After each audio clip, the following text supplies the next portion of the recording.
Hello बच्चों, स्वागत है आपका हमारे चैनल स्कूल स्टडी 07 पर। मैं आपका अपना रवि धवन फिर से तैयार हूँ एक ज़बरदस्ती वीडियो लेकर, जिसमें हम करेंगे कक्षा 10 के सामाजिक विज्ञान पेपर का पूरा सॉल्यूशन।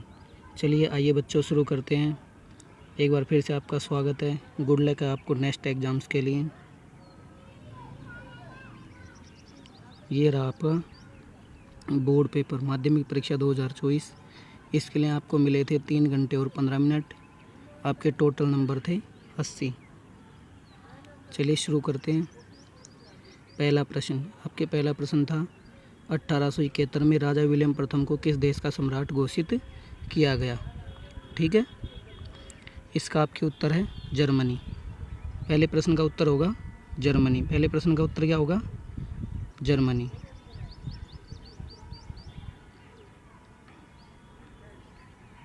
ठीक है बच्चों, थोड़ा पेपर आपके पहले प्रश्न का उत्तर है जर्मनी। ठीक है। दूसरा प्रश्न, द्वितीय विश्व युद्ध कितने वर्षों तक चला था। इसका आपका आंसर होगा 6। बंगाल देश की पहली जूट मिल किस वर्ष प्रारंभ हुई। आपका उत्तर होगा 1855। नेक्स्ट प्रश्न की तरफ चलते हैं। आपका अगला प्रश्न था भारत में सर्वप्रथम प्रिंटिंग प्रेस कहाँ स्थापित की गई। आपके इस प्रश्न का जवाब होगा गोवा। किस कृषि वर्ष में एक से अधिक बार बोया गया क्षेत्र। मैंने आपको बताया था निवल क्षेत्र, शुद्ध बोया गया क्षेत्र। इसमें आपका आंसर होगा सकल कृषित क्षेत्र।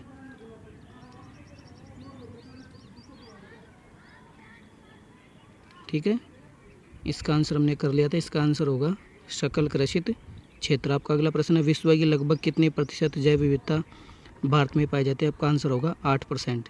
निम्न में से कौन सा उद्योग चूना, पत्थर, सिलिका और जिप्सम को कच्चे माल के रूप में प्रयुक्त करता है। तो इन सबको कच्चे माल के रूप में आपका सीमेंट प्राप्त करता है। ठीक है, तो आपका आंसर होगा सीमेंट।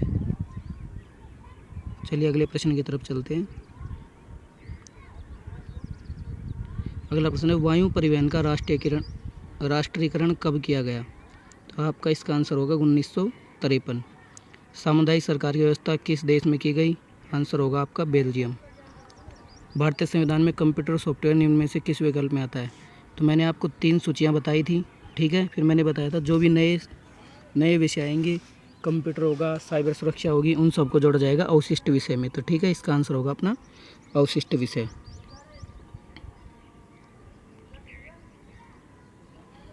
नेक्स्ट आपका प्रश्न है जाति को समुदाय का मुख्य आधार मानने वाला व्यक्ति कहलाता है। ये हमने कल की मैराथन क्लास में किया था। वो व्यक्ति कहलाता है जातिवादी। ठीक है। निम्नलिखित में से कौन सा लोकतंत्र से बेहतर शासन है। तो बच्चों, लोकतंत्र से बेहतर पूरे विश्व में कोई भी शासन नहीं है। ठीक है, तो इसमें आएगा इनमें से कोई नहीं। निम्न में से कौन सी एक असंगठित क्षेत्र से संबंधित गतिविधि है। संगठित क्षेत्र वो क्षेत्र होते हैं जिनमें सरकार की निगरानी होती है, वेतनमान भत्ता समय पर मिलता है। ठीक है। असंगठित क्षेत्र वे क्षेत्र होते हैं जिनके ऊपर सरकार का कोई नियंत्रण नहीं रहता। ठीक है, इसमें आपका आंसर होगा दैनिक मजदूरी वाला श्रमिक। क्योंकि कारखाने में जो श्रमिक होगा वो रजिस्टर्ड होगा, अस्पताल में डॉक्टर रजिस्टर्ड होगा और विद्यालय में शिक्षक भी रजिस्टर्ड होगा। ठीक है, मतलब सरकार के अधिकार क्षेत्र में रह के वो लोग काम करेंगे। अगला आपका प्रश्न है भारत में करेंसी नोट जारी करने वाली संस्था है। इसके आपका जवाब होगा भारतीय रिजर्व बैंक। मैंने बताया था आपको आरबीआई। ठीक है, हमने आरबीआई के कार्य भी पढ़े थे। आपके इसका आंसर होगा भारतीय रिजर्व बैंक। अगले प्रश्न की तरफ चलते हैं। अगला आपका प्रश्न है व्यापार अवरोधक के रूप में कर आरोपित किया जाता है। आपका जो टैक्स है व्यापार पर लगता है आयात पर। मैंने आपको समझाया था आयात का मतलब होता है आना, निर्यात का मतलब जाना। तो बाहर से कोई सामान हमारे देश में आ रहा है तो हम व्यापार अवरोधक के रूप में उसके ऊपर टैक्स लगा सकते हैं। यहाँ से कोई सामान जाएगा उसके ऊपर हम टैक्स नहीं लगा सकते। ठीक है। अफ्रीका में 1890 के दशक में आपको रिक्त स्थानों की पूर्ति करनी है। अफ्रीका में 1890 के दशक में इसका आपके आंसर होगा रिंडरपेस्ट। ठीक है। महामारी के बारे में हमने पहला था 90% मृत्यु दर थी।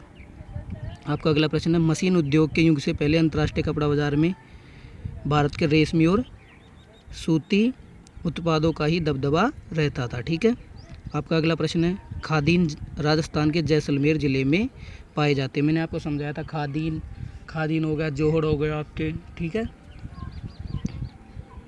बेल्जियम की राजधानी, बहुत ईजी प्रश्न है, ब्रुसेल्स। श्रीलंका में बौद्ध धर्म को राजकीय धर्म के रूप में अंगीकार किया गया है, ठीक है। पेपर आपका काफ़ी लेंदी था, काफ़ी बड़ा पेपर था। तटीय क्षेत्र को खालिस्तान भी कहा जाता है, तो इसका आंसर होगा सेवा क्षेत्र, ठीक है। मैंने आपको तीनों क्षेत्रों के उपनाम बताए थे। प्राथमिक क्षेत्र को कृषि और सहायक क्षेत्र भी कहते हैं, द्वितीय क्षेत्र को औद्योगिक क्षेत्र भी कहते हैं। आपका अगला प्रश्न है, बहुराष्ट्रीय कंपनियों द्वारा किए गए निवेश को खालिस्तान कहते हैं। तो बहुराष्ट्रीय कंपनियां जो 2 या 2 से अधिक राष्ट्रों में अपना व्यापार चलाती है या व्यापार करती है, तो आपका आंसर होगा विदेशी व्यापार, ठीक है। आपके अगले प्रश्न है, एक पंक्ति में या एक शब्द में आपको उत्तर देना है। फर्स्ट आपका प्रश्न था, सुलेखन किसे कहते हैं? कैलियोग्राफी।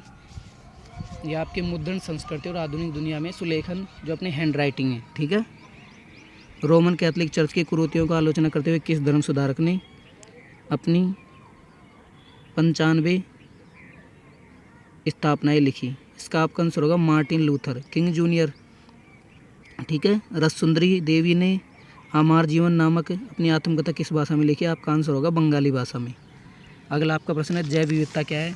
ये आपके संसाधन में विकास वाली बुक से है, वहाँ किताब में है नई परिभाषा और पाठ है इससे रिलेटेड, तो पहले ही मैंने आपको बताया था, लिखवाई थी। जैव विविधता एक विशेष क्षेत्र के अंदर पाए जाने वाले विभिन्न प्रजातियों की जो संख्या होती है, उसे हम क्या कहते हैं? उस क्षेत्र की जैव विविधता। जहाँ पर जैव विविधता अधिक पाई जाती है उन स्थानों को हम कहते हैं जैव विविधता के हॉटस्पॉट। अगला आपका प्रश्न है, जल प्रदूषण के मुख्य कारण क्या है? कोई 2 जल प्रदूषण के मुख्य कारण आप लिख सकते हो, ईजी प्रश्न है, ठीक है। उद्योगों से जल प्रदूषण होता है। अगला आपका प्रश्न है, श्रीलंका में 1956 में किस भाषा को राजभाषा घोषित किया गया? ये काफ़ी आपके बड़ा सारा पैराग्राफ दे रखा है, आंसर होगा सिंहली। उन देशों के नाम लिखिए जिनकी सीमाएं बेल्जियम से लगती है या मिलती है, कोई एक। फ्रांस, जर्मनी हो गया, ठीक है। भारत में भूगोल, संस्कृति और जातीयताओं के आधार पर भी राज्यों का गठन किया गया, कोई एक उदाहरण लिखिए। आपका उत्तर होगा झारखंड। संगठित क्षेत्र में रोजगार की अवधि कैसी होती है? स्थायी तथा नियमित। ये संगठित क्षेत्र सरकार के अधिकार क्षेत्र में रहकर काम करते हैं, सरकारी नियम लागू होते हैं। मैंने आपको कल की मैराथन क्लास में अच्छे से समझाया था। वैश्वीकरण की प्रक्रिया को उत्प्रेरित करने वाले प्रमुख कारक कौन से हैं? उदारीकरण। मैंने आगे लिखा है प्रतिबंध हटाना। आयात निर्यात पर जो प्रतिबंध होते हैं उनको हटाना या कम करना वैश्वीकरण में उदारीकरण कहलाता है। अगले आपके प्रश्न है जिनमें उत्तर सीमा लगभग 50 शब्द दे रखी है, 2 नंबर के प्रश्न है। पहला प्रश्न, प्रथम विश्व युद्ध के कोई 2 परिणाम बताइए। तो मैंने आपको बताया था, युद्ध कोई भी हो, युद्ध होने के बाद में भूखमरी, ठीक है, संसाधनों की कमी, जनसंख्या की कमी, ऐसी कुछ विपदाएं होती है, ऐसी कुछ स्थितियाँ होती है जिससे हर देश को जूझना पड़ता है, ठीक है। अगला आपका प्रश्न है, औद्योगिकरण किसे कहते हैं? उद्योगों को बढ़ावा देना ही औद्योगिकरण कहलाता है। मृदा निर्माण की प्रक्रिया का वर्णन कीजिए। आपको बताना था मिट्टी का निर्माण कैसे होता है। जो चट्टानें होती है टूट कर आपको यहाँ चित्र भी बनाना था छोटा सा, ठीक है। सिंचाई ने किस प्रकार फसल प्रारूप, मृदा एवं सामाजिक परिदृश्यों को परिवर्तित कर दिया? पहले हमारे कुछ त्यौहार हमारी फसल से जुड़े हुए थे, ठीक है। अभी जैसे जैसे पानी की कमी आ रही है तो हम ऐसी फसलों की ओर अग्रसर हो रहे हैं जिनमें पानी की कम आवश्यकता होती है। जनसंचार के प्रासंगिक माध्यम कौन कौन से हैं? जनसंचार, जन का मतलब लोग, संचार का मतलब माध्यम, एक जगह से दूसरी जगह पहुंचाना। तो लोगों को जो समाचार होते हैं वो एक जगह से दूसरी जगह पहुंचाने के लिए जिन माध्यमों की आवश्यकता होती है जनसंचार माध्यम में आएंगे। आपका रेडियो हो गया, टेलीविज़न हो गया, किताबें हो गई, ठीक है। आपके मतानुसार संघीय शासन की कोई 2 प्रमुख विशेषताएं कौन सी है? संक्षेप में लिखिए। कल अपनी जो मैराथन क्लास थी लोकतांत्रिक राजनीति वाली बुक की, उसमें मैंने आपको अच्छे तरीके से संघीय शासन व्यवस्था की 4-5 मोस्ट जो विशेषताएं होती है वो बताई थी कि संघीय शासन व्यवस्था में 2 या 2 से अधिक स्तर की सरकारें होती है, जहां हमने मुख्यतः पढ़ी थी राज्य सरकार और केंद्र सरकार। हमने तीसरा अंग भी पढ़ा था जो पंचायती राज और नगर पालिका के रूप में था, ठीक है। भारत में महिलाओं के साथ होने वाले भेदभावों के कोई 2 रूप स्पष्ट कीजिए। तो मैंने आपको बताया था कम मजदूरी या कम वेतनमान मिलना, पुरुषों के मुकाबले साक्षरता दर का कम होना और कन्या भ्रूण हत्या। भारत में अगला प्रश्न देखते हैं, राजनीतिक दलों के समक्ष वंशवाद एक बड़ी चुनौती है, इस कथन पर अपना मत स्पष्ट कीजिए। तो मैंने आपको राजनीतिक दलों की चुनौतियाँ उस वाले पॉइंट में वंशवाद बताया था। आपराधिक तत्वों की भूमिका मैंने आपको बताई थी, किस प्रकार राजनीतिक दलों को इन चुनौतियों का सामना करना पड़ता है। वंशवाद का मतलब है पीढ़ी दर पीढ़ी अपनी राजनीति चलते रहना। ये आपके राजनीतिक दलों के लिए एक बहुत बड़ी चुनौती है, ठीक है। लोकतंत्र में सामाजिक विविधताओं के सामंजस्य हेतु किन शर्तों को पूरा किया जाना आवश्यक है, किन्हीं 2 शर्तों को स्पष्ट कीजिए। सामाजिक विविधताओं, अलग अलग जगह अलग अलग भाषा बोलने वाले व्यक्ति रहते हैं, अलग अलग पहनावा है, अलग अलग उनकी संस्कृति है, तो इन संस्कृतियों का ख्याल रखते हुए सरकार कुछ नियम बनाए, ठीक है। लोकतंत्र का कुछ ढांचा ऐसा हो कि किसी की भावनाओं को ठेस ना पहुँचे, ये सब आपको यहाँ लिखना था। चलिए, आपके 12 प्रश्न पूरे हो चुके हैं। अगले पेज पर चलते हैं। अगला प्रश्न आपका, शिशु मृत्यु दर से आप क्या समझते हैं। तो बच्चों, ये अपने मैराथन क्लास में डिस्कस हो गया था। प्रति हज़ार जन्म लेने वाले बच्चों पर मरने वाले 1 वर्ष से कम उम्र के बच्चों की संख्या अनुपात अपने क्या कहलाता है, शिशु मृत्यु दर। विश्व व्यापार संगठन के कोई 2 प्रमुख कार्य, WTO के आपको 2 कार्य लिखने थे। उपभोक्ता जागरूकता के 2 उपाय लिखिए। उपभोक्ता जागरूकता ये अपने आर्थिक विकास की समझ का अंतिम चैप्टर है। मैंने आपको अच्छी तरह डिस्कस करके बताया था उपभोक्ता किसे कहते हैं, उपभोक्ता के कर्तव्य क्या होते हैं। उपभोक्ता जागरूकता के 2 उपाय आप लोगों को घर घर जाकर शिक्षित कर सकते हो, ठीक है। उपभोक्ता को जागरूक रहना चाहिए। आप ISI जो है इंडियन स्टैंडर्ड इंस्टीट्यूट, उसके बारे में लोगों को बता सकते हो। एग मार्क का चिन्ह आप देखकर सामान खरीद सकते हो। अगला प्रश्न है, नेपोलियन की संहिता का संक्षिप्त वर्णन कीजिए। यह अथवा में था, उदारवादी राष्ट्र के क्या मायने थे, समझाइए। नेपोलियन की संहिता, नेपोलियन के द्वारा जो नियमों में बदलाव किए गए थे, जो अच्छे नियम थे, उन सबको नेपोलियन की संहिता के नाम से जाना जाता है। अगला प्रश्न आपका, भारत में कृषि विकास की प्रौद्योगिकी एवं संस्था का सुधार का वर्णन कीजिए। तो अपने खेती में जिन टेक्नोलॉजी का यूज़ किया गया है उनको आपको यहाँ लिखना था कि पहले पैदावार कम क्यों थी, अब पैदावार कैसे बढ़ गई है, कैसे कैसे टेक्नोलॉजी आ गई है। शस्य प्रारूप आपको यहाँ क्रॉपिंग पैटर्न लिखना है, ईजी है प्रश्न। भारत में राजनीतिक दलों में सुधार हेतु क्या प्रयास करेंगे, किन्हीं 3 सुधारों की विवेचना कीजिए, ठीक है। लोकतंत्र में राजनीतिक दलों की आवश्यकता क्यों है, ये कल की मैराथन क्लास में मैंने आपको अच्छे से डिस्कस करके बताया था, ईजी प्रश्न है। अब विभिन्न क्षेत्रों से उत्पादित वस्तुओं एवं सेवाओं के मूल्य की गणना कैसे करेंगे, उचित उदाहरण की सहायता से समझाइए। यहाँ आपको लिखना था GDP के बारे में, ठीक है। आपके मतानुसार अतिरिक्त रोजगार का सृजन कैसे किया जा सकता है। आपके इस प्रश्न का जवाब होगा कंपनियां लगाकर, उत्पादन को बढ़ाकर, ठीक है।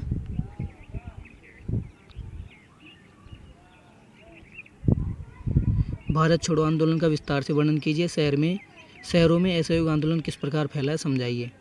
मैंने आपको बताया था या तो आप सविनय अवज्ञा आंदोलन या असहयोग आंदोलन डेफिनेटली आपके आने वाला है, तो आप असहयोग आंदोलन के बारे में लिख सकते थे और भारत छोड़ो आंदोलन के बारे में भी लिख सकते थे, जो आपको अच्छा लगे। निम्नलिखित पर टिप्पणियाँ लिखिए। स्वयं सहायता समूह या चेक की सुविधा, यहाँ आपको इनके बारे में 50 शब्द सीमा लगभग 250 शब्द है ना, तो आपको इनके ऊपर 250 शब्द लिखने थे, ठीक है।